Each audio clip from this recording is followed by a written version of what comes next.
Hi everybody, welcome to Lampworking 101.37. In this video we are going to talk about Goldstone, and I have some here for you to look at. This piece right here is a big hunk, and there are different grades of Goldstone. This is like a lesser grade because there's a lot of brown in here. Let me show you a high grade, like, whoa, that's Goldstone right there. That's a high grade Goldstone. You don't see any brown streaks. It looks very different from this one. So this is what I have. I would not buy Goldstone stringers already pulled. I have tried them and I've never really gotten much success. But what does work out for me is pulling my own Goldstone.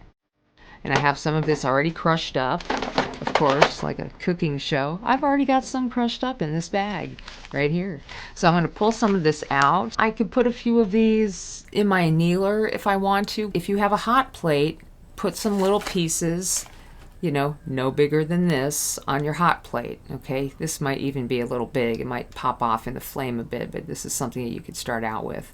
If you're really desperate, you can heat this in your flame on both sides. Don't ever get it red hot, but it will get hot enough to where you just give it some good heat, get it warm, and then just lay this on there, and at least it'll warm up. You'll probably see it turn dark because it will turn dark in the heat. Okay, there I go, talking too much. We got to get on with this show. So,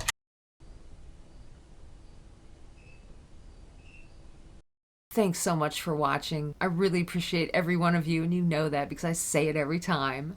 But I do. I really appreciate it. Thanks for hanging in there with me, you guys. We will see you next time in the dungeon.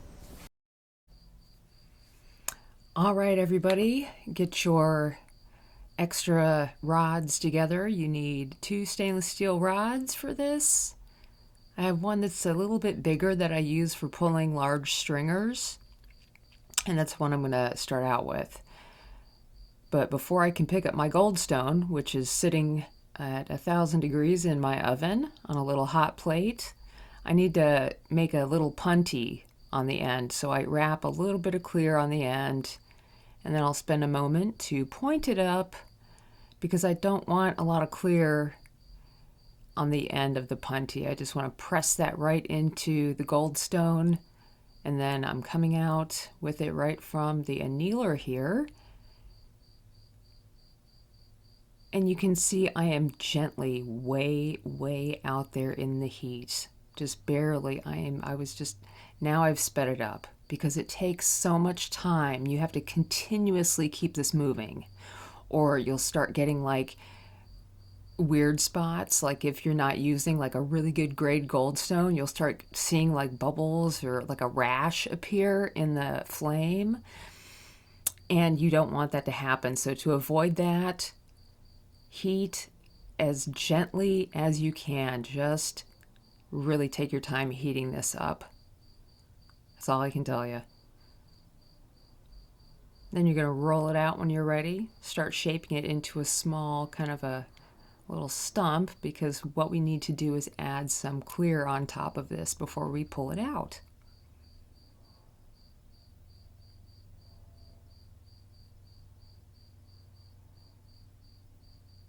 It's very interesting because as the Goldstone heats up, it really has this beautiful softness to it. But you still want to be super careful. Stay out there, way out there in the heat.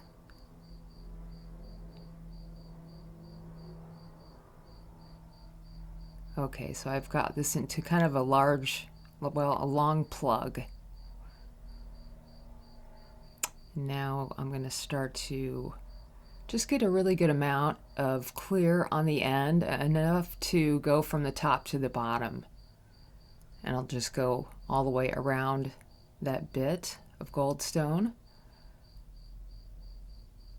You want to do every swipe fairly quickly because, like I say, you don't want to overheat the Goldstone underneath. Add a little to the top, And now we can add our other punty as soon as we start shaping the bottom of that one up. You want to have that just nice and straight and give you a better pull. Okay, so when you put this punty on, make sure it goes all the way through the clear and touches the goldstone. That's important because you don't want to just pull a whole bunch of clear out. You want it to be a nice, even pull, and it really, oh my gosh, it pulls out so nice.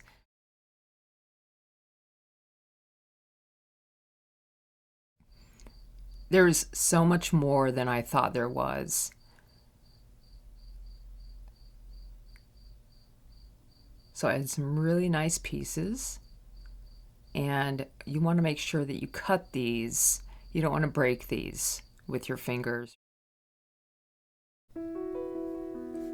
So for the shape that we're going to do today, it's really just very simple because this is all about showing off the beauty of the goldstone.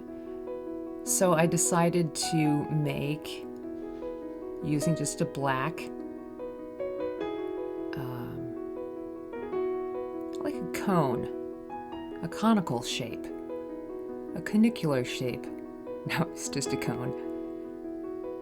But conical, that's true. Yeah, you could say that. It's like a, basically you're making half of a bicone. And I'm adding a little bit extra to the bottom just to kind of like start creating the shape that I want and where I want more glass. And there's just quite a bit of shaping at this angle. I use the angle of the tape, or well, you know what I'm saying. Anyway, let's get to the goldstone. So I gently add it. I heat it up and add it to the hot glass, and I just gently feed it right into or right onto the black bead underneath, just by heating right where both areas are meeting. And this is in real time, so I'm just taking my time, and it's beautiful because it doesn't break. It didn't break at all, and that's what I love about this. There it is again. Yeah, okay. I just had to show you again. I just love that. Now I'm just using a little bit more to finish that wrap to the bottom of the cone. It's kind of like a round pyramid. And then very gently I'm going to start to heat this up so it spreads out really nice. With that black background, it's really going to show off the sparkle. I just love the sparkle. And then we're back to shaping and getting ready to add some clear on top of this. And it'll be nice because when this is encased, the goldstone will be slightly magnified through that clear glass, and it's just going to look gorgeous.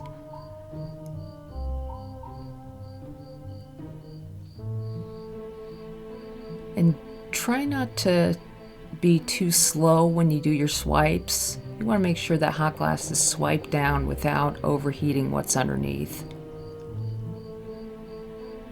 And then back to more shaping.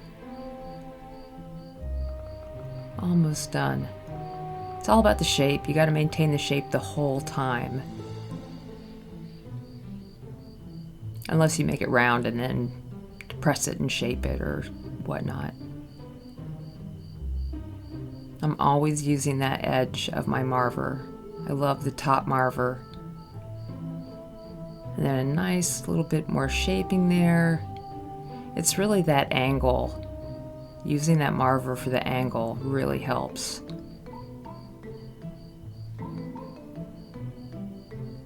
More of this, more of that. And I think we're just about ready to add our final little bit. I wanted to add this last bit of goldstone stringer right to the bottom without any clear on top, just so I could see if there was a difference. And then I'll I'll spend some more time shaping that down and shaping it in. And we're just going to finish this up as I scrape the bead release off my mandrel. And just really cleaning up all those edges really nice. And that's it, you guys. Thanks so much for watching. See you next time.